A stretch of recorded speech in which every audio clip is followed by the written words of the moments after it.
మొరటోడు అని వాళ్ళు వీళ్ళు ఎన్నెన్ని అన్న పసి పిల్లవాడు నవ్వాడు.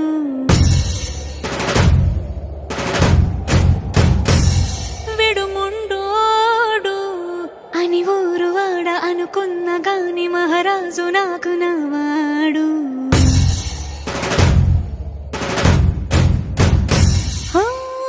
మాట పెడుసైనా మనసులో వెన్న రాయిలా ఉన్నవాడిలోన దేవుడెవరికి తెలుసును నాకన్నా. సూసేకి అగ్గిరవ్వ మాదిరే ఉంటాడు.